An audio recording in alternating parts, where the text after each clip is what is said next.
সেই খরচ করার জন্য আল্লাহ রাব্বুল আলামিন কয়েকটা মূলনীতি দিয়েছেন। কিভাবে কি মন মানসিকতা নিয়ে খরচ করবেন, খরচ করলেই কিন্তু সওয়াব হবে না। আতর মাখবেন, যদি চিন্তা করেন যে আতর মাখলাম, মাহফিলে যাব, মসজিদে যাব, লোকেরা টের পাবে যে বেটা আতর একখান মাখছে, খামো খাই আপনার আমও গেল সালাও গেল, কোনো সওয়াব হইল না। আর যদি আতর মাখেন এই নিয়ত করে আতর মেখেছি, রাসূল পাক সাল্লাল্লাহু আলাইহি ওয়াসাল্লামের একটা সুন্নাত আমল করলাম, আল্লাহ রাব্বুল আলামিন অসংখ্য নেকি আমল নামায় লিখে দিবেন। নিয়তের উপরে দারমাদার করছে সবকিছু। এখন আপনি যে খরচ করবেন, সেই খরচটা কিভাবে করবেন, কি মন মানসিকতায় করলে পরে আল্লাহ খুশি হবেন, সেই কথাটি আল্লাহ পাক কোরআনে কারীমের মধ্যে বলছেন। আমি আপনাদের সামনে সেগুলি বলছি। দানটা হতে হবে কেবলমাত্র আল্লাহরে খুশি করার জন্য, মনে রাখেন। এটা হলো এক নম্বর। কি দানটা হতে হবে কারে খুশি, জোরে কোন? আল্লাহ পাক বলছেন, ওমা তুনফিকুনা ইল্লা ইবতিগা ওয়াজহিল্লাহ, তোমরা যা কিছু খরচ করো তাতে আল্লাহর সন্তুষ্টি লাভ করা ছাড়া মনের মধ্যে অন্য কিছু যেন লক্ষ্য না থাকে, শুধুমাত্র আল্লাহর সন্তুষ্টি মনের মধ্যে তোমরা রাখবে। ওয়ামান ইয়াফআল যালিকা ইয়ালকা আসামা, এইজন্য আল্লাহ রাব্বুল আলামিন দানের ভিতরে বিরাট ফজিলত রেখেছেন। সাহাবায়ে কেরাম যদি এরকম দান না করতেন, এভাবে কোরবানি না দিতেন, ইসলাম এই পর্যন্ত আসতো না, ঠিক কি না? ইসলামের জন্য সবচেয়ে বড় অবদান নবীর পরেই সাহাবায়ে কেরাম রিদওয়ানুল্লাহ তাআলা আলাইহিম আজমাইন। সন্তান বড় হয়ে গেছে, বুদ্ধি হয়েছে, দৌড়াতে পারে, আল্লাহ রাব্বুল আলামিন হুকুম করলেন ছেলেকে জবাহ করো। কত বড় আগুনের পরীক্ষা!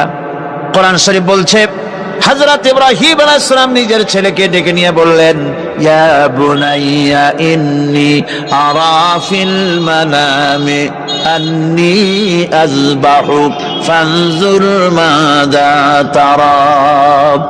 হে আমার কলিজার টুকরা সন্তান, আমি স্বপ্নে দেখেছি যেন আমি তোমাকে জবাহ করতেছি, তোমার রায় কি, তোমার মত কি, আমারে শোনাও। ছেলে পয়গম্বর, ছেলে তার জবাবে বললেন, ইয়া আবাতি ফাআল মা তু'মার সাতাজিদুনি ইনশাআল্লাহু মিনাস সাবিরিন। হে আমার আব্বাজান, আপনি যে ব্যাপারে স্বপ্নের ভিতরে আদিষ্ট হয়েছেন, আপনি তা কার্যকরী করুন। আমাকে এতটুকু অধৈর্যের মধ্যে পাবেন না, আমাকে ধৈর্যশীলদের মধ্যে পাবেন। আমারে আপনি আল্লাহর হুকুম পালন করেন। আল্লাহ পাক শোনাচ্ছেন, ফালাম্মা আসলামা ওয়া তাল্লাহু লিল জাবিন। পিতা পুত্র দুজনই রাজি হয়ে গেল। পিতা তার ছেলেকে কাঁধ করে গলার উপরে ছুরি ধরেছেন। আল্লাহ রাব্বুল আলামিন ইসমাইল জবাহ হোক, এটা আল্লাহ চান নাই, আল্লাহ চেয়েছেন পরীক্ষা করতে। পরীক্ষায় ইব্রাহিম পাস হয়ে গেলেন। আল্লাহ পাক বলছেন, ওয়ানাদাইনাহু আইয়া ইব্রাহিম ক্বাদ সাদ্দাকতার রুইয়া ইন্না কাযালিকা নাজজিল মুহসিনিন। আমি ইব্রাহিমকে ডেকে বললাম, ইব্রাহিম, তুমি তোমার স্বপ্নকে বাস্তবে রূপ দিয়েছো, আর এভাবেই করি আমি মুহসিনিনদেরকে পুরস্কৃত করে থাকি। আল্লাহ পাক খুশি হলেন। আল্লাহ পাক বললেন, ইন্না হাযা লাবালাউল মুবিন। নিঃসন্দেহে এটি একটি বিরাট পরীক্ষা ছিল, ঠিক কি না? আল্লাহ নিজে বলছেন এটা একটি বিরাট পরীক্ষা, আজিম ইমতিহান। সে ইমতিহানে তিনি পাশ করলেন। পরীক্ষায় উত্তীর্ণ হওয়ার জন্য রব্বুল আলামিন পুরস্কার দিয়া দিলেন। আল্লাহ পাক বললেন, সালামুন আলা ইব্রাহিম। পড়েন সবাই, সালামুন আলা ইব্রাহিম। ইব্রাহিমের প্রতি আল্লাহ পাক বললেন, ইব্রাহিমের প্রতি সালাম রইল। সুবহানাল্লাহি ওয়া বিহামদিহি। হযরত ঈসা আলাইহিস সালামকে খ্রিস্টানেরা তারা বলেছে وقالت النصارى المسيح ابن الله মসিহ হচ্ছে কার ছেলে? নাউযুবিল্লাহ, বলেন সবাই নাউযুবিল্লাহ। তাকে যখন আল্লাহর ছেলে বলা হলো, আল্লাহর পুত্র বলা হলো, রব্বুল আলামিন তার জবাবে বললেন ইন হুয়া ইল্লা আবদুন আনআমনা আলাইহি, তিনি তো একজন বান্দা, তিনি আমার বান্দা ছাড়া আর কিছুই নন, আমি তার প্রতি অনুগ্রহ করেছি। বান্দা, আমার বান্দা। আল্লাহ পাকের বান্দা হওয়ার ব্যাপারে কোন মানুষের লজ্জা থাকার কথা নয়। এমনকি আল্লাহ পাক ঈসা আলাইহিস সালাম সম্পর্কে বলছেন লা ইয়াস্তানকিফাল মাসীহু আইয়াকুনা আবদান লিল্লাহি ওয়ালাল মালাইকাতুল মুকাররাবুন। মসিহ আল্লাহর বান্দা, তাতে কখনো বিন্দু মাত্র লজ্জা তিনি পোষণ করেন নাই যে আমি আল্লাহর বান্দা, আল্লাহর গোলাম। এটা একটা কথা হইল? এরকম লজ্জা তিনি পোষণ করেনি। এমনকি তার নিকটবর্তী ফেরেশতা যারা, তারাও আল্লাহর বান্দা গোলাম হওয়ার জন্য তাদের ভিতরে কোনো লজ্জা নাই। যারা নাকি আল্লাহর গোলাম, এই ব্যাপারে যাদের মধ্যে লজ্জার সৃষ্টি হয়, আল্লাহর গোলাম এটা কেমন কথা, বান্দা হওয়াটা কেমন কথা, যারা গোলামীকে অস্বীকার করে তাদের সম্পর্কে আল্লাহ পাক বলছেন ওয়া মাইয়াস্তানকিফ আন ইবাদাতিহি ওয়া ইস্তাকবির ফাসায়াহশুরুহুম ইলাইহি জামিআ। কেউ যদি আল্লাহর বন্দেগী করার ব্যাপারে লজ্জা পোষণ করে, যদি লজ্জার কারণ মনে করে, অহংকার করে, গৌরব করে, তাহলে তারা পালাবে কোথায়, যাবে কোথায়? আমি কিয়ামতের দিন সবগুলিকে এক জায়গায় করে ফেলবো। সুতরাং আল্লাহ পাকের গোলামিতে আল্লাহ যে বান্দা বলে যখন ডাকেন, লজ্জার কোনো কারণ নাই। অহংকার যে করবে সে নিজেকে ধ্বংস করবে। আল্লাহ পাক সব নবীদেরকে নিজের বান্দা বলেছেন। নবীরা কি? আল্লাহ পাকের বান্দা। হযরত ইউসুফ আলাইহিস সালাম সম্পর্কে আল্লাহ পাক বলছেন কাযালিকা লিনাসরিফা আনহু আস-সুআ ওয়াল ফাহশা ইন্নাহু মিন ইবাদিনাল মুখলাসিন। এরূপই ঘটলো যাতে আমি ইউসুফ আলাইহিস সালামকে, আমার বান্দা, তাকে আমি নির্লজ্জতা ইত্যাদি থেকে আমি রক্ষা করেছি। নিশ্চয়ই হযরত ইউসুফ ছিল আল্লাহ পাকের বান্দা, আল্লাহ পাকের আব্দ। রাসূল করিম সাল্লাল্লাহু আলাইহি ওয়াসাল্লাম তিনি হচ্ছেন সর্বশ্রেষ্ঠ আল্লাহর পয়গম্বর। তার থেকে শ্রেষ্ঠ নবী আর কি কেউ আছে? জোরে বলেন, আছে? তার থেকে মাহবুব, তার থেকে শ্রেষ্ঠ আল্লাহর কাছে আর কেউ নাই। সেই নবীকে আল্লাহ রাব্বুল আলামিন কোরআনে কারীমের ভিতরে তাকে আব্দ বলেছেন। কি বলেছেন? অনেকগুলি আয়াত আছে যে আয়াতের ভিতরে আল্লাহ পাক তার নাম নেন নাই, নবী বলেন নাই, রাসূল বলেন নাই, শুধু বলেছেন আব্দ। যেমন ফাআওহা ইলা আবদিহি মা আওহা, অতঃপর তার বান্দার নিকট যা ওহী করার ছিল তা তিনি করলেন।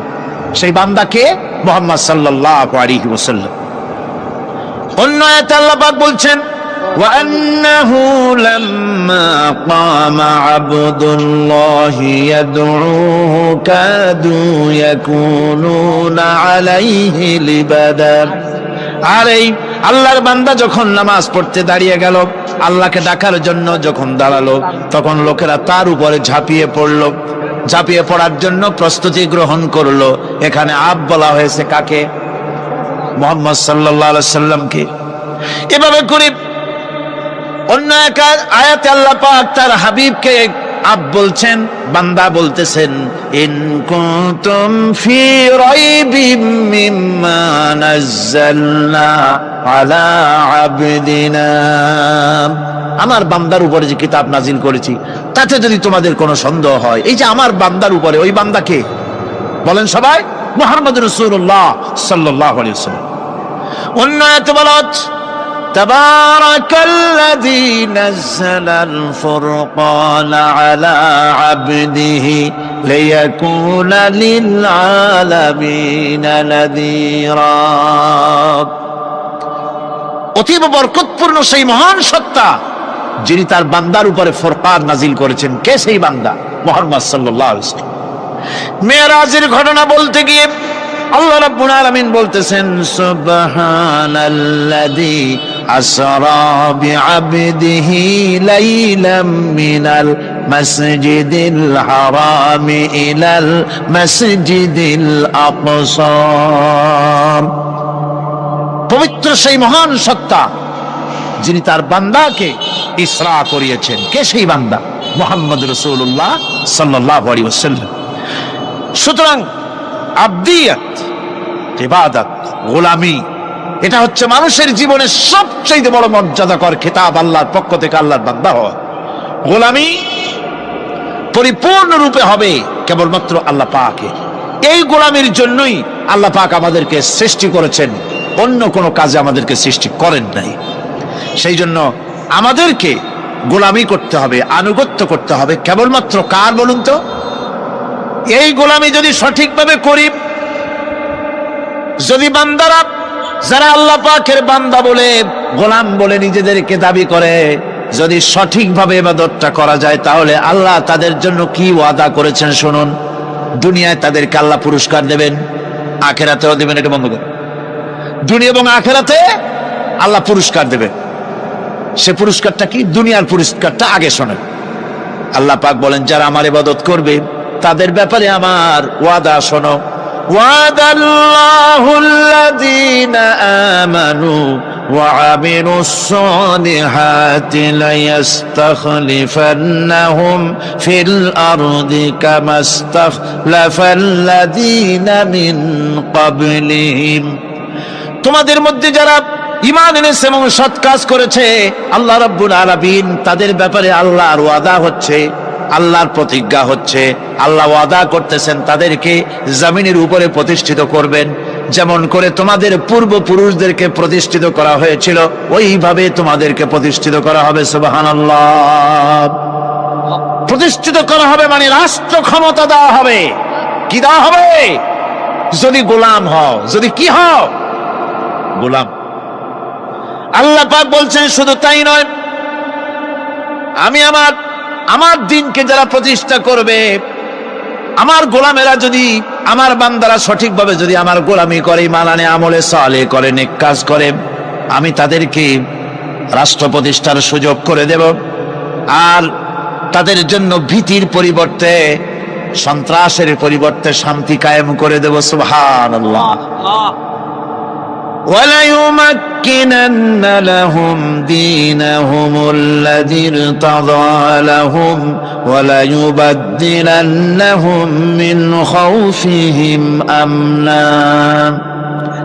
তাদের দিনকে তারা নিজেদের জন্য যা পছন্দ করেছে, অবশ্যই তিনি তা কায়েম করে দিবেন এবং সন্ত্রাস আর ভীতির পরিবর্তে আল্লাহ নিরাপত্তা দান করবেন। জোরে কোন সুবহানাল্লাহ। সন্ত্রাস বন্ধ হবে, চুরি, ডাকাতি, জেনা, ব্যভিচার সব বন্ধ হয়ে যাবে।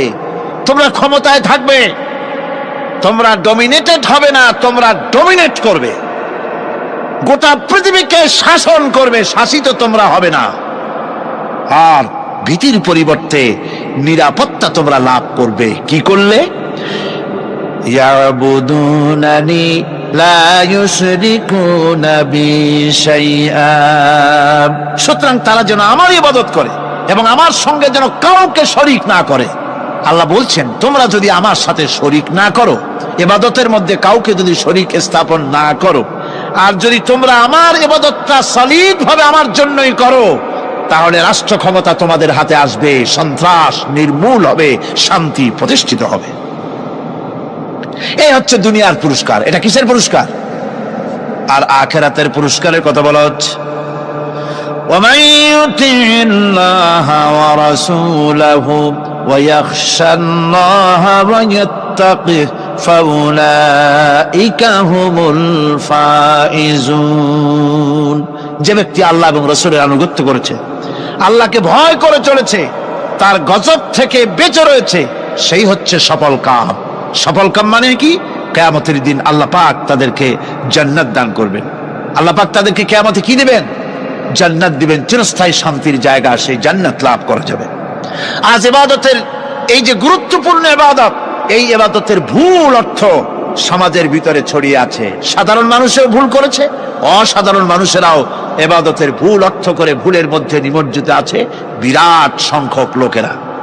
সাধারণ মুসলমানেরা তারা যে ভুলটা করলো ইবাদতের অর্থ করতে গিয়ে, সেটা হলো এই, সাধারণ লোকেরা মনে করলো কয়েকটা অনুষ্ঠানের নাম হচ্ছে ইবাদত, নামাজ, রোজা, হজ, যাকাত, সাদকা, ফিতরা, এর নাম হলো ইবাদত। অনুষ্ঠান শেষে তারা নিজেদেরকে স্বাধীন মনে করলো।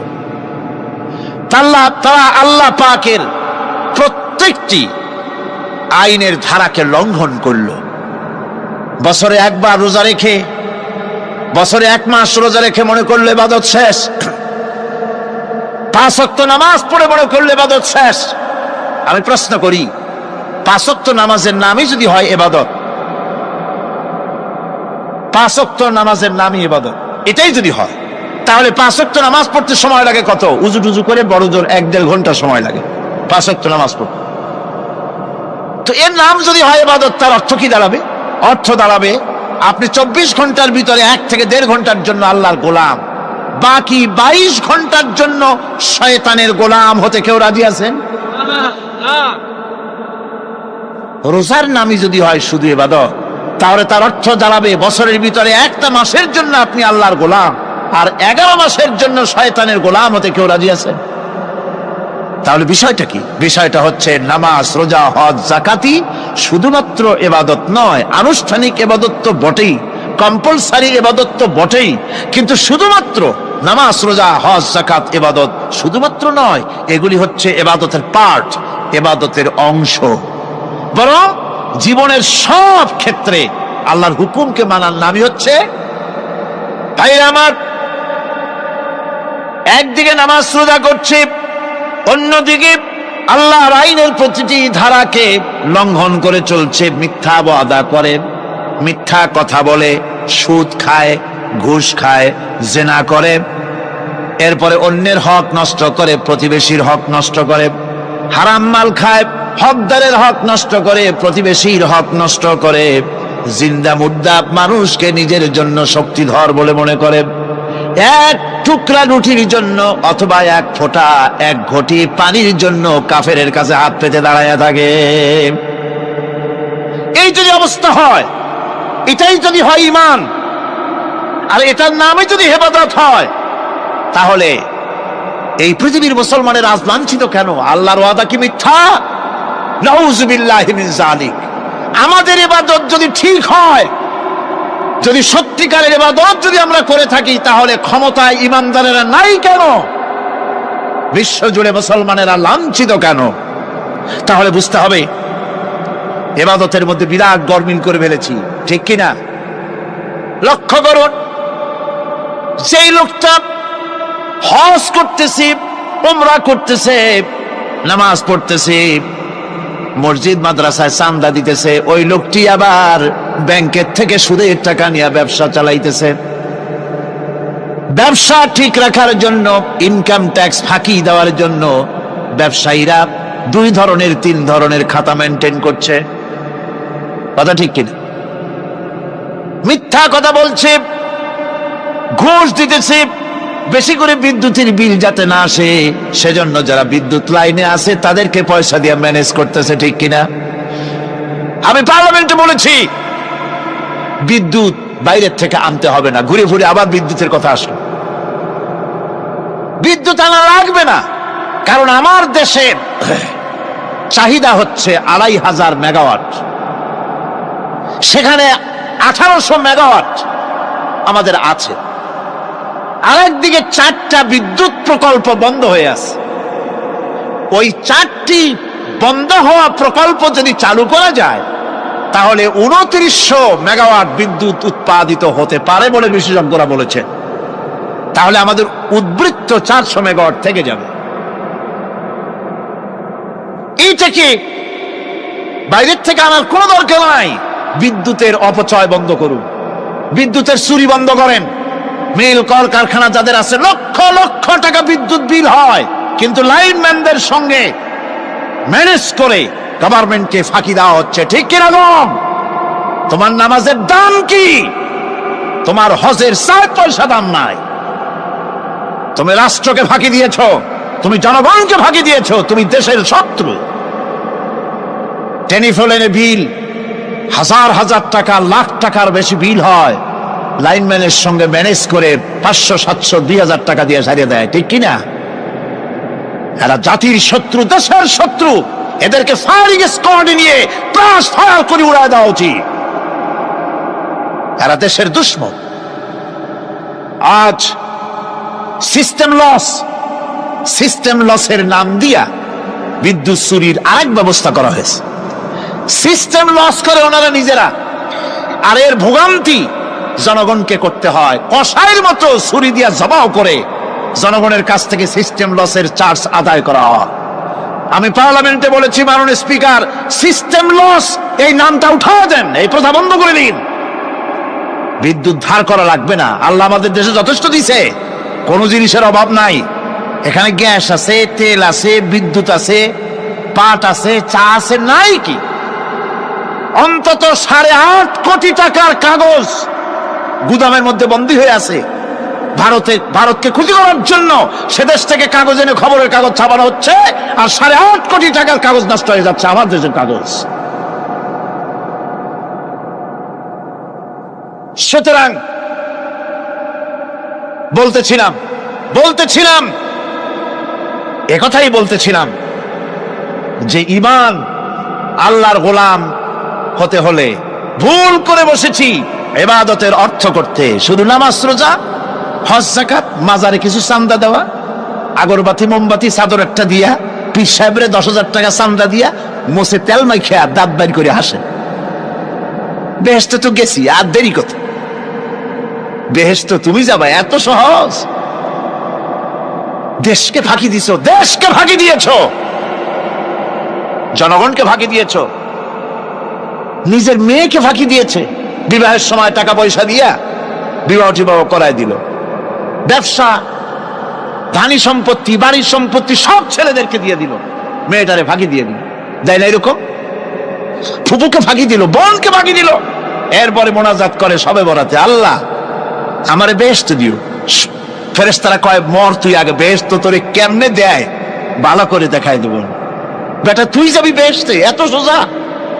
ওটা মামু বাড়ির বারান্দা নাকি? এত সহজ নয়। সুতরাং সাধারণ মানুষ মারাত্মক ভুল করেছে এখানে। নামাজ, রোজা, হজ, যাকাত ইবাদত, আর কিছু কি ইবাদত মনে করে নাই? আপনার চাকরি আপনার ইবাদত, চাকরিতে ফাঁকি দেওয়া যাবে না। আপনি সুস্থ মানুষ, মেডিকেল লিভ নিয়ে ওয়াজ মাহফিল অথবা কোনো ইজতেমায় যাওয়া যাবে না, কোনো চেল্লা দিতে যাওয়া যাবে না। মেডিকেল লিভ নিয়ে আপনি সুস্থ মানুষ, কেন আপনি মেডিকেল লিভ নিচ্ছেন? আপনি ফাঁকি দিতে পারবেন না। সরকারি চাকরি করেন, মিল কল কারখানায় চাকরি করেন, ফরজ নামাজ পড়েছেন ভালো কথা, সুন্নাত পড়েছেন ভালো কথা, নফল পড়বেন না। জোহরের নফল পড়া বাদ দিন। যদি আপনি চাকরিজীবী হন, চাকরি করে, ওটাই ইবাদত। এর নাম ইসলাম, এর নাম ইসলাম। গভর্নমেন্ট যে বেতন দেয় সেই বেতনের উপরে সন্তুষ্ট থাকুন, ঘুষ খাইয়েন না। যদি বেশি বেতন লাগে গভর্নমেন্টের কাছে দাবি জানান যে আমাদের বেতন বাড়ায় দাও। ঘুষ খাবেন কেন? হারাম। জোরে কোন এটা কি? এই ঘুষের টাকা মাজারে দিয়া, পীরেরে দিয়া আল্লাহরে খুশি করবেন, এত সহজ না, এত সহজ না। সেই জন্য আমি সব ভাইদের খেদমতে আরজ করব, ইবাদত হচ্ছে জীবনের সব ক্ষেত্রে গোলামি, সকল ক্ষেত্রে গোলামি। চাকরিতে, অফিসে, আদালতে, কলকারখানায়, ক্ষেত খামারে, পার্লামেন্টে, সেক্রেটারিয়েটে, সেনানিবাসে, স্কুলে, কলেজে, বিশ্ববিদ্যালয়, সর্বত্র গোলামি কার? আল্লাহ পাকের। রিজকে হালাল করতে হবে, উপার্জনকে হালাল করতে হবে, সত্যিকারের আল্লাহর গোলাম হতে হবে। এক্ষেত্রে ইবাদতের অসাধারণ ব্যক্তি যারা, তারাও এক শ্রেণীর অসাধারণ ব্যক্তিরাও ভুল করে বসছেন। তারা যে ভুলটা করলেন ওটা হচ্ছে তারা তাসবিহ, জায়নামাজ, খানকাহ, হুজরাখানা এর ভেতরে বসে জিকির আজগার করাটাকেই জীবনের জন্য আল্লাহর ইবাদত মনে করে নিলেন। আল্লাহর বান্দারা যখন অনাচার ব্যভিচারে লিপ্ত, আল্লাহর আইনের পরিবর্তে যখন মানুষের তৈরি করা আইন চলছে, চেচনিয়া বসনিয়া যখন মানুষদেরকে জবাও করা হচ্ছে, বসনিয়ার মুসলমান সন্তানদেরকে যখন জবাও করা হয়, কাশ্মীরের স্বাধীনতাকামী মুসলমানদের অধিকার হরণের জন্য তাদের উপরে যখন বন্য হায়নার মতো পশুর মতো যখন ভারতীয় শত্রু সৈন্যরা যখন হামলা চালায়, সোমালিয়ার মানুষগুলি যখন না খেয়ে তাদের হাড় পাঁজরার হাড়গুলি যখন বেরিয়ে যায়, তখনও যদি আপনি খানকার ভেতরে থেকে তসবিহ পড়েন আর তাহাজ্জুদের নামাজ পড়ে কপালে দাগ লাগান, এই অন্যায়ের বিরুদ্ধে যদি সোচ্চার না হন, আপনার এই তসবির কোনো দাম নাই। আপনাকে সোচ্চার হতে হবে, আপনাকে অন্যায়ের বিরুদ্ধে খাড়া হতে হবে। একদিকে তাহাজ্জুদের নামাজ তো পড়বেনই, জিকির তো করবেনই, কোন সন্দেহ নাই। আর একদিকে সিংহের মতো অন্যায়ের বিরুদ্ধে গর্জে উঠতে হবে। তাতে যদি প্রয়োজন হয় মুজাদ্দিদ আল ফেসানির মতো কারারুদ্ধ হন না কেন, সেটাই কিসমত, সেটাই তাকদীর। হক কথা বলতে হবে। এই জন্য আমার বারবার মনে পড়ে, আজকের এক শ্রেণীর লোক আমাদের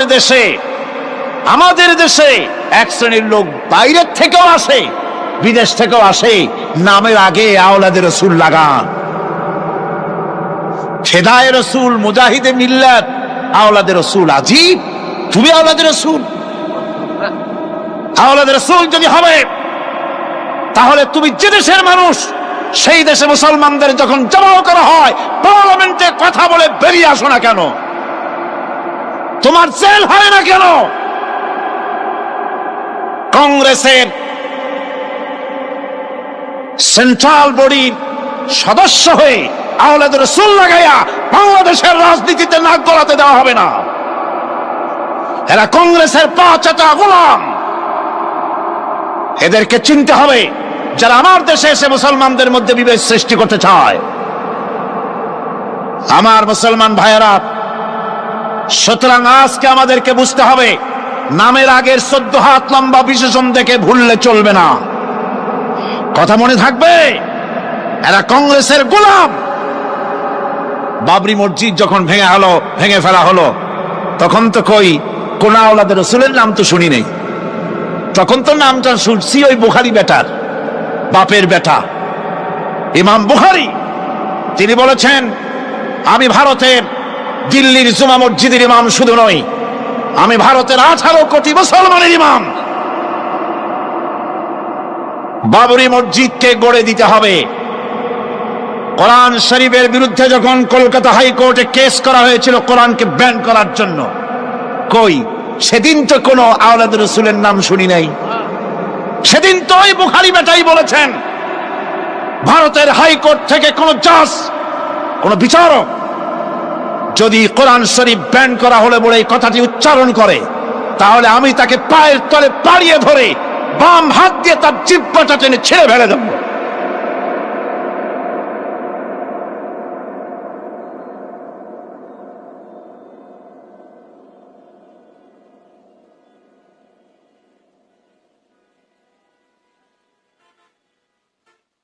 বন্ধুগণ, সুতরাং আমাদেরকে বুঝতে হবে, বসুন, বেয়াদবি করবেন না, বসেন। আমাদেরকে বুঝতে হবে, খানকায় শুধু জিকির আজগার করলেই চলবে না। হযরতে শাহজালাল রহমতুল্লাহ আলাইহি এক হাতে ছিল তরবারি, আর এক হাতে ছিল কোরআন। লড়াই করেছেন। হযরতে শাহ মখদুম, হযরতে খান জাহান আলী, হযরতে খাজা মঈনুদ্দিন চিশতি আজমেরি রহমতুল্লাহ আলাইহি, হযরতে মুজাদ্দিদ আল ফিসানি রহমতুল্লাহ আলাইহি। মুরিদের বাড়ি জম্মের খাওয়া খাইয়া পেটটা কুমিরের মতো বড় করে নাই, জেল খেটেছে হক কথা বলতে গিয়ে। বাপের বেটা হও, নিজের দেশে কথা কও। বাংলাদেশে এসে তারপরে জনগণের টাকা লুটপাট করার কাউকে অধিকার দেওয়া হবে না। আমার বন্ধুগণ, আল্লাহর ওলি যারা, তারা এভাবে করে জনগণের খেদমত করেছেন, কথা বলেছেন। সুতরাং শুধু জিকির আজগার করলেই হবে না, হক কথা বলতে হবে স্পষ্ট করে। এটাই হলো ইবাদতের হক আদায় হবে। যদি সত্যিকারের হক কথা বলা যায়, অসাধারণ ব্যক্তিরা ময়দানে কথা বলবেন, হক কথা বলবেন, অন্যায়ের বিরুদ্ধে সোচ্চার হবেন। আর সাধারণ জনগণ কথা ও কাজের মিল করবেন, নামাজ রোজা হজ যাকাত করবেন যার কথা মতো, রাজনীতি অর্থনীতি সমাজনীতি করবে সেই আল্লাহর কথা মতো। তাহলেই সত্যিকারের মুসলমান হওয়া যাবে। কথা বুঝে আসছে কিনা ভাই? কথা বুঝে আসছে কিনা? একটু জোরে সরে জিকির করেন, লা ইলাহা ইল্লাল্লাহ, লা ইলাহা, লা ইলাহা ইল্লাল্লাহ। আরো জোরে,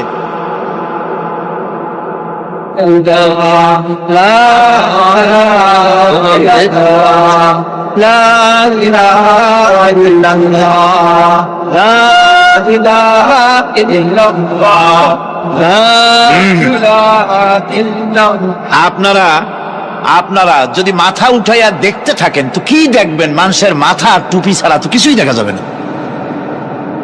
কাজী ওঠা বসা না করে আজকে এক পবিত্র রাত আমরা আল্লাহর কাছে দোয়া করব।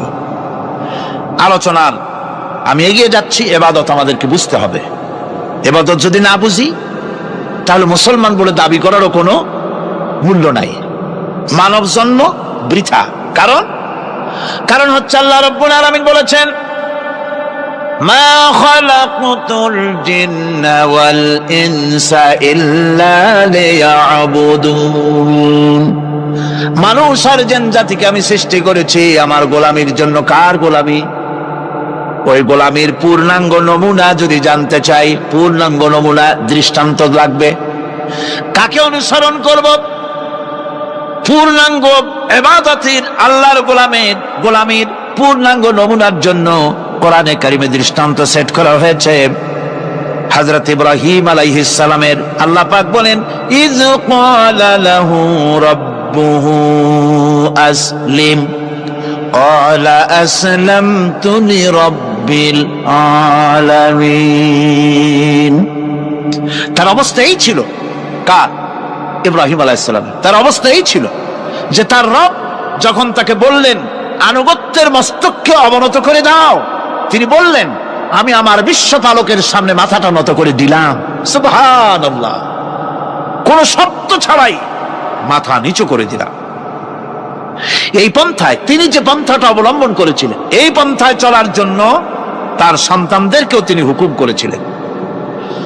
ووصى بها إبراهيم ببنيه ويعقوب يا بني إن الله اصطفى لكم الدين فلا تموتن إلا وأنتم مسلمون। ইয়াকুব এবং ইব্রাহিম আলাইহিস সালাম তার সন্তানদেরকে এই উপদেশ দিয়েছিলেন যে তিনি বলেছিলেন, হে আমার সন্তানেরা, আল্লাহ ছাড়া তোমাদের জন্য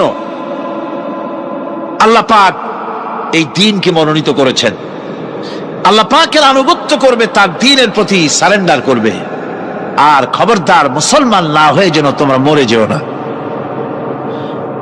মৃত্যু মুসলমান অবস্থায় থাকবে, অর্থাৎ মৃত্যু পর্যন্ত থাকবে কি অবস্থায়? মুসলমান অবস্থায়। أم كنتم شهداء إذ حضر يعقوب الموت إذ قال لبنيه ما تعبدون من بعدي। ইয়াকুব আলাইহিস সালাম তার মৃত্যুর সময় জিজ্ঞেস করেছিলেন, ও আমার সন্তানেরা, আমার মৃত্যুর পরে তোমরা কার ইবাদত করবে, কার গোলামি করবে? তারা জবাব দিলেন, ক্বালু نعبد إلهك وإله آبائك إبراهيم وإسماعيل وإسحاق إلها واحدا ونحن له মুসলিমুন। নিঃসন্দেহে আমরা ইবাদত করব, গোলামি করব আপনার রবের, আপনার পিতার রবের, এবং আল্লাহর ইবাদত করব। আপনিও আপনার পূর্বপুরুষ ইব্রাহিম ইসমাইল যে আল্লাহকে ইবাদত করেছে সে আল্লাহ পাকের ইবাদত আমরা করব এবং তার অনুগত হয়ে থাকব। দাসত্ব এবং পূর্ণাঙ্গ দাসত্বের গোলামীর পূর্ণাঙ্গ নমুনা হচ্ছেন হযরত ইব্রাহিম আলাইহিস সালাম। আল্লাহ গোটা জমিন যখন শিরকের অন্ধকারে ডুবে গিয়েছিল, তখন হযরত ইব্রাহিম আলাইহিস সালাম তাওহীদের আলো জ্বালিয়ে দিয়েছিলেন। এই নিবেদিতদের ইমাম হিসাবে আল্লাহ পাক তাকে ঘোষণা দিলেন। কোরআনে কারীম বলছে, وَإِذَا ابْتَلَى إِبْرَاهِيمَ رَبُّهُ بِكَلِمَاتٍ فَأَتَمَّهُنَّ قَالَ إِنِّي جَاعِلُكَ لِلنَّاسِ إِمَامًا। ইব্রাহিমকে তার রব কয়েকটি বাক্য দিয়ে পরীক্ষা করলেন এবং তিনি সেই পরীক্ষাগুলোতে পাশ করলেন। তখন আল্লাহ রাব্বুল আলামিন তাকে বললেন যে আমি তোমাকে গোটা বিশ্ব মানবতার জন্য, গোটা বিশ্বের সমস্ত মানুষের জন্য আমি তোমাকে নেতা বানাবো। সুবহানাল্লাহি বিহামদিহি।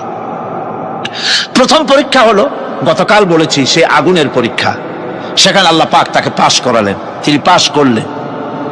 দ্বিতীয় পরীক্ষা ছিল বিবি এবং নবজাতক সন্তানকে নিয়ে। আল্লাহ হুকুম করলেন এই বিবি আর বাচ্চারে নিয়ে মরুভূমিতে রেখে আসো। মরুভূমিতে যেখানে ঘর নাই, বাড়ি নাই, সেই জায়গায় বিবি এবং বাচ্চাকে রেখে যাওয়ার সময় তিনি বললেন, রব্বানা ইন্নী আসকানতু মিন যুররিয়াতি বিওয়াদিন গায়রি যী যারইন ইনদা বাইতিকাল মুহাররাম। হে আল্লাহ রাব্বুল আলামিন, আমি পানি এবং তরুলতাবিহীন এক মরুভূমির ভিতরে আমার বংশের একটি অংশকে এখানে রেখে গেলাম।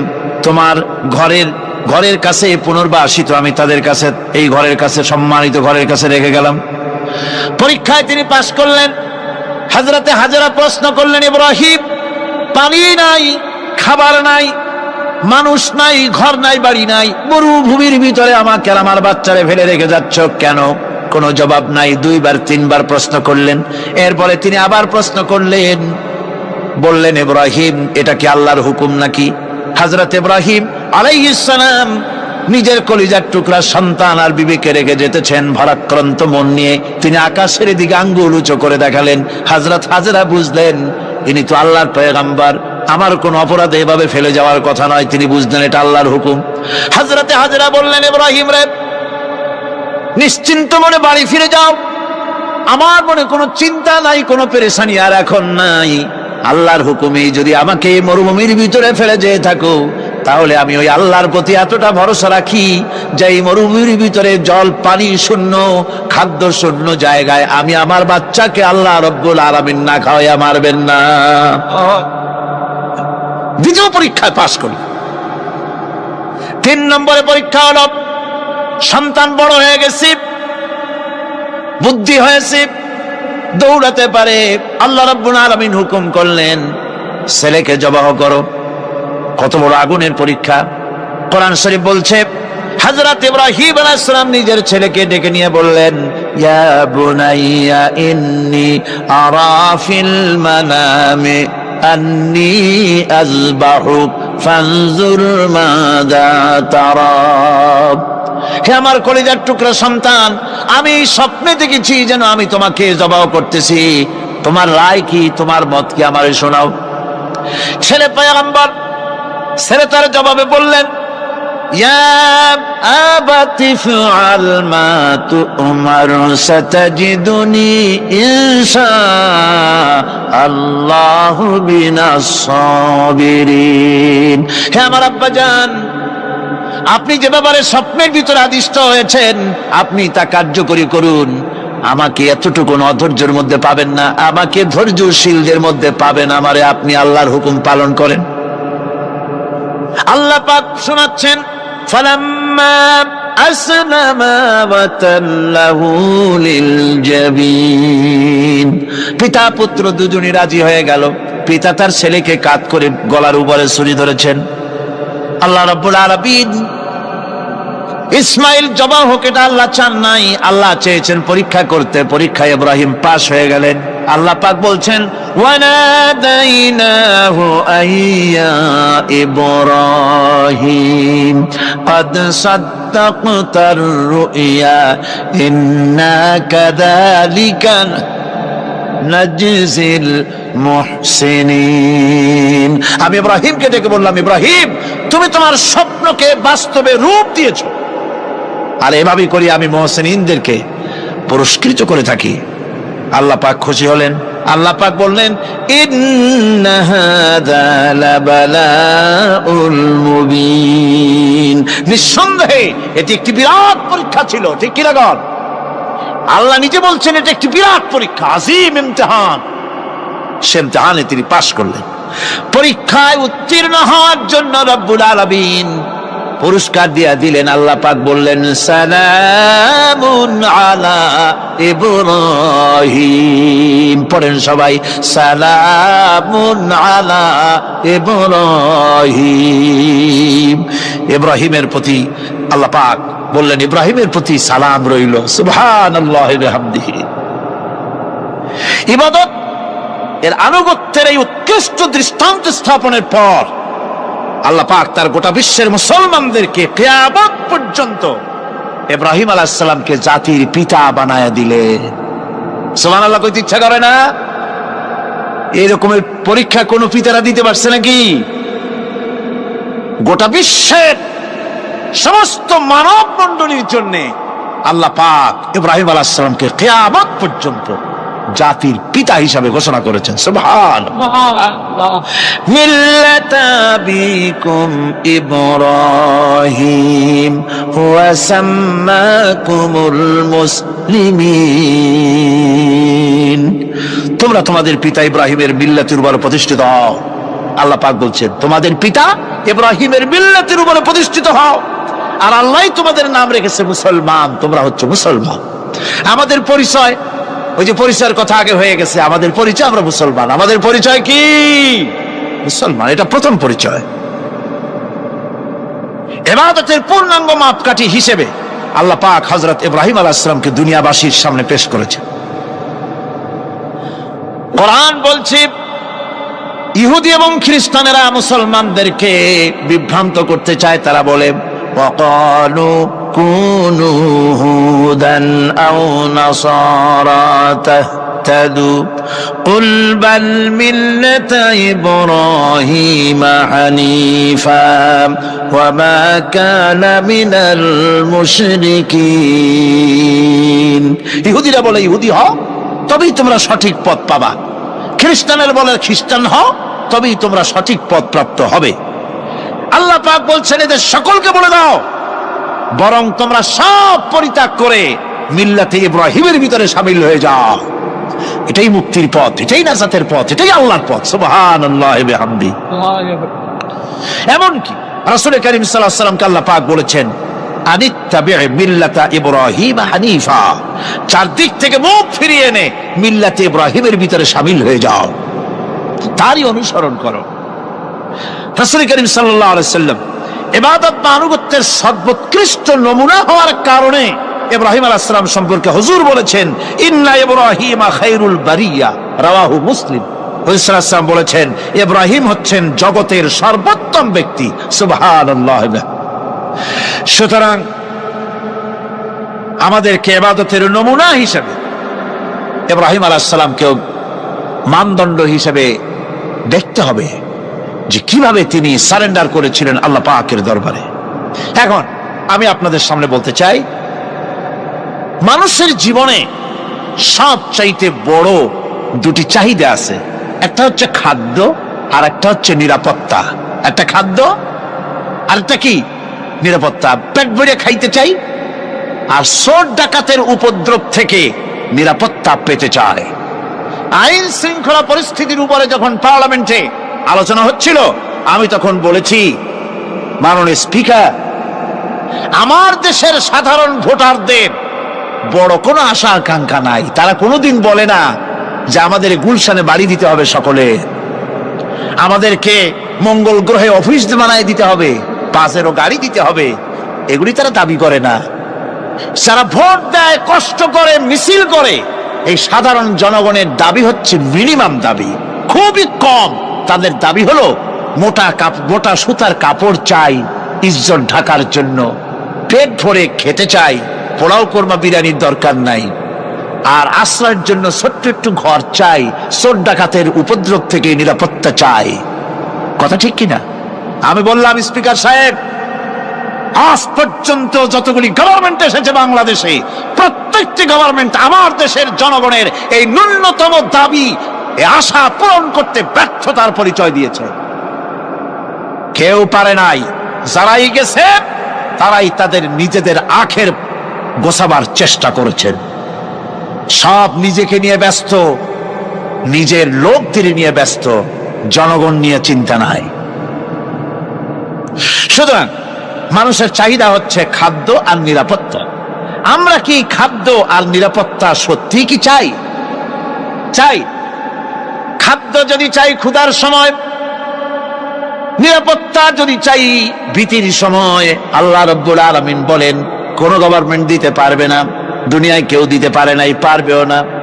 ক্ষুধার সময় যদি খাদ্য চাও, ভীতির সময় যদি নিরাপত্তা লাভ করতে চাও, তাহলে ফালইয়াবুদু রাব্ব হাযাল বাইত, এই ঘরের মালিকের ইবাদত কর। কোন ঘর?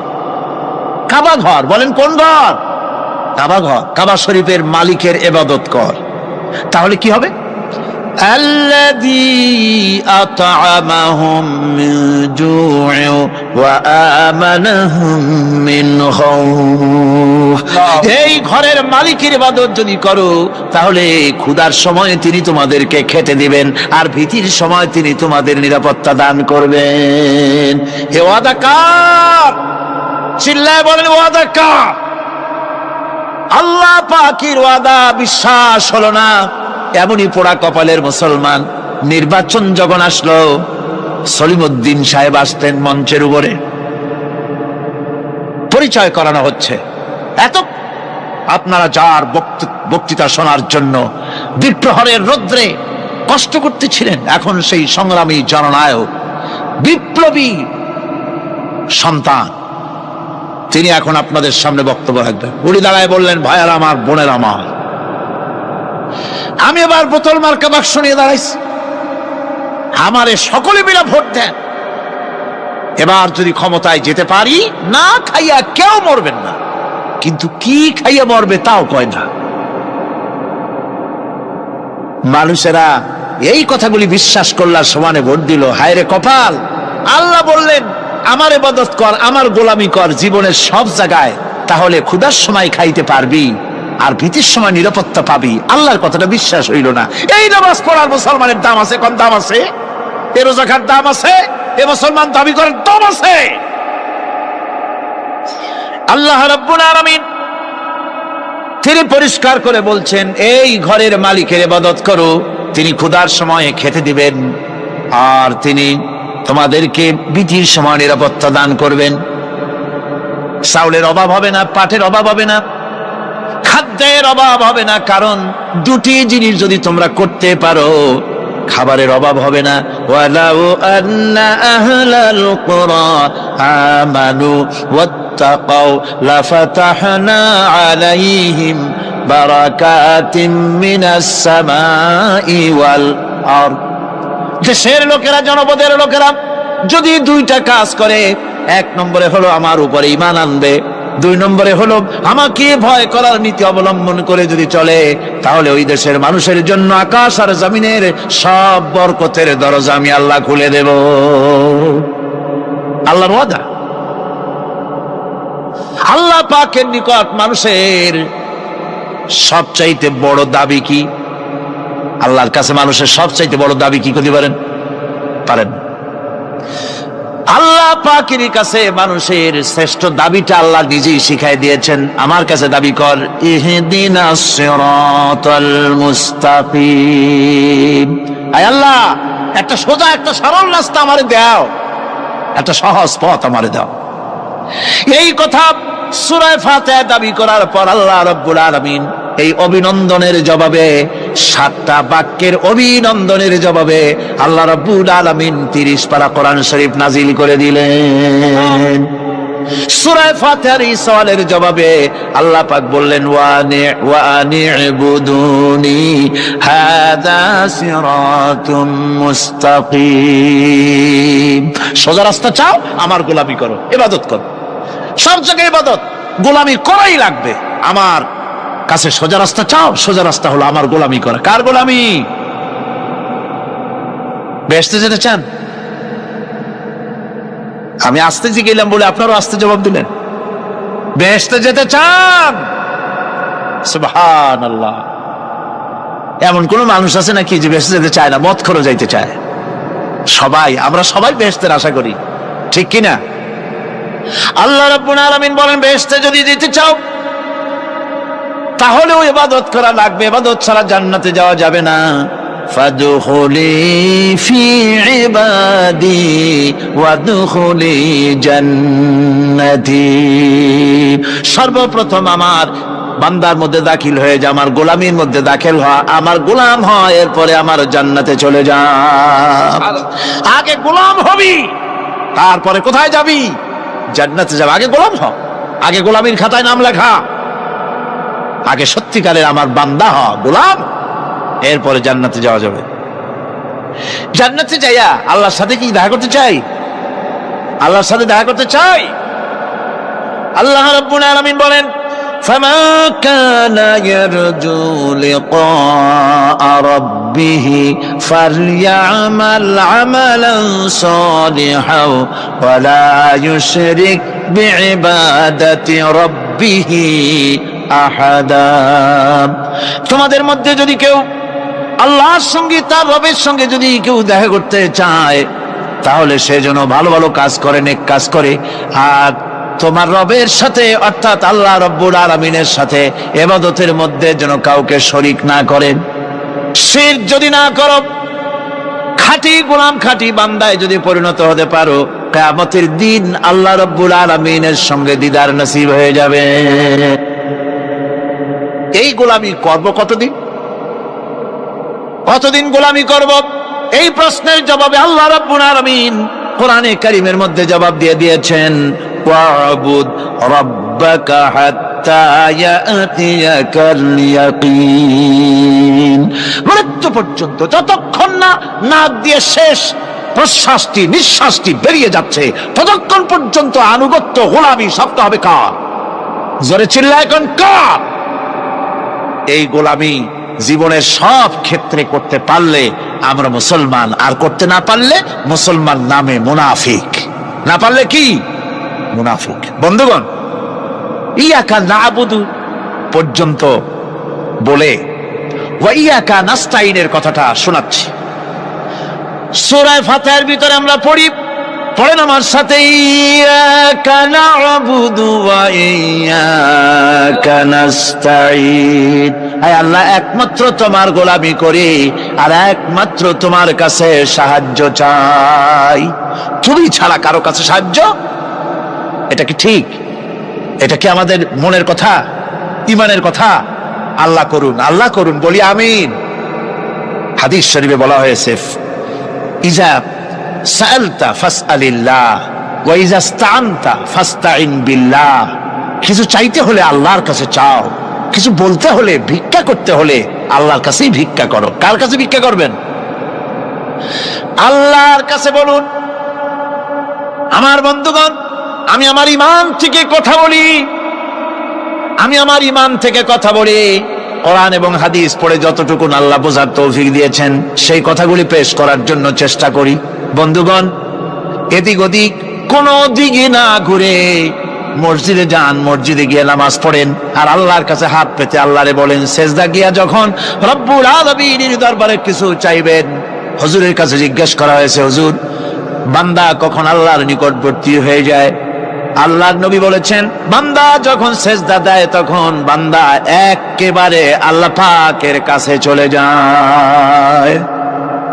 আল্লাহর কাছে চান, যা দরকার, ছেলে নাই, মেয়ে নাই, বউ নাই, অথবা চাকরি নাই, প্রমোশন চাই, ব্যবসায় উন্নতি চাই, যা দরকার কাকে বলবেন?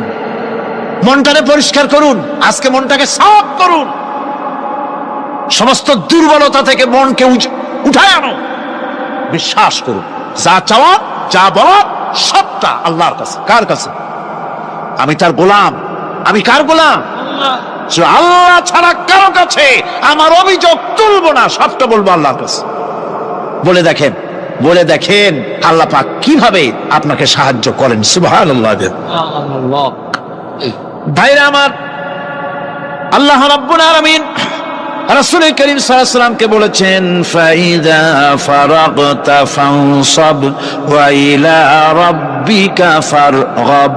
যখন তুমি খালি হাত হয়ে যাবে, দাঁড়িয়ে যাবে এবং তোমার রবের কাছে মিনতি জানাবে, কিছু যখন থাকবে না, তোমার রবের কাছে দাঁড়ায় যাও আর তার কাছে মিনতি জানাও, তোমাকে আল্লাহ ভরপুর করে দিবেন। ভান্ডের কোনো অভাব নাই। আমাদের ভান্ড হচ্ছে যত দেব তত কমবে, আর আল্লাহর ভান্ড যত দেয় তত সমান সমান থাকে, মোটেই কমে না, মোটেই কমে না। সুতরাং দয়াল বাবা, বাবাজান, কেবলাজান বাবা কি যে কবে আর কি করবে দিশা করতে পারে না। গান বাজনা, তারপরে গোসল শরীফ, কি জানি হাবিজাবি শরীফ, কোন শেষ নাই, বেদাত দিয়ে ভরে গেছে। এগুলি বিশ্বাস করবেন না, বিদআত খারাফা, এর সাথে মুসলমানের কোনো সম্পর্ক নাই। গান বাজনার সাথে মুসলমানের কোনো সম্পর্ক। হাতে কতগুলো ঢোল নিয়ে তারপরে মাজারের কাছে গিয়ে ঢোল বাজায়, কবরের কাছে, মাথায় কতগুলো চুল, দাঁতে ময়লা, মোষগুলা ঠোঁট দুইটা ঢাইকিয়া দাড়ির কাছে এসে পড়ছে। হায় হায় রে, এই রকমের মোষ আমি মাঝে মধ্যে চিন্তা করি যে দই খায় কেমনে এরা। গাঁজা মদ খাইয়া এগুলো মাজার মধ্যে গিয়ে পড়ে থাকে, আর কি জানি আছে ওইটারে ঘষে এলো আর বলে মদিনা যাব কেমনে, মদিনা যাব কেমন। তুই মদিনা যাবি কেমনে? মদ খেয়ে গাঁজা খেয়ে তুই যাবি মদিনা? একটা কথা হইল? তোর নাপাক কদম আল্লাহ পাকের আরদে মুকাদ্দাসে উঠতে পারে না। বদকার, জিনাকার, শারাবি, কাবাবি, আল্লাহ পাকের নাফরমান। কতগুলা শালু কাপড় গায়ে দিয়া, মাথায় কতগুলা চুল রাখিয়া, তারপরে গ্রামের নামে শরীফ। আশ্চর্য কথা, এই গ্রামের নাম শরীফ, ওই গ্রামের নামের মাথায় গিয়া শরীফ। শরীফ তো মক্কা শরীফ, মদিনা শরীফ, কোরআন শরীফ, হাদিস শরীফ, আর শরীফের দরকার নাই। শরীফের জাত মারছে গ্রামে গ্রামে শরীফ লাগাইয়া, কর্ণফুলী শরীফ, চন্দ্রঘোনা শরীফ। আশ্চর্য কথা, শরীফ শব্দের একটা ইজ্জত থাকা উচিত, ঠিক কিনা কন? আপনাদেরকে সতর্ক হতে হবে। আনুগত্য এবং গোলামি সকল ব্যাপারে আল্লাহ পাকের করতে হবে, চাইতে হবে কার কাছে? আল্লাহর কাছে। আমার এই কথা আপনাদের মনে আছে কিনা জানি না, সম্রাট শাহজাহানের সময় এক ফকির, এক ভিক্ষুক ভিক্ষা করে বেড়াতো। 70-80 বছর বয়স হয়ে গিয়েছে। এক লোক বলছে, সারা জীবন তো তোমার ছোটবেলা থেকে ভিক্ষা করতে দেখলাম। সে বলল, মানুষের দেয় তো 2 পয়সা 1 পয়সা, ভিক্ষা ছাড়া করবোটা কি? লোকটি বলল, তোমার একটা পরামর্শ দেই, একদিন সম্রাটের কাছে গিয়ে যেয়ে দেখো, একবারে যা দেবে খাইয়া কুলাইতে পারবে না। সম্রাট শাহজাহান কোথায় আছে এখন? দেখো গিয়া মসজিদে আছে। লোকটি মসজিদের বাইরে গিয়ে দেখে সম্রাট একা হাত তুলে বসে আছে, চোখ থেকে পানি পড়তেছে দর দর করে, দাড়ি ভিজে জামায় পড়তেছে, বহুক্ষণ দাঁড়িয়ে আছে। এরপরে সম্রাট তার মুনাজাত শেষ করে বেরিয়ে আসছেন। ফকিরের সঙ্গে দেখা। ফকির বলল, আসসালামু আলাইকুম। তিনি বললেন, ওয়ালাইকুম আসসালাম ওয়া রাহমাতুল্লাহ। ফকির রওনা করেছে। বাদশা বলছে, তুমি তো একজন ভিক্ষুক মানুষ বলি মনে হয়, আমার কাছে তো কেউ কিছু না চাইয়া যায় না, তুমি যে কিছু না চেয়েই চলে যাচ্ছ।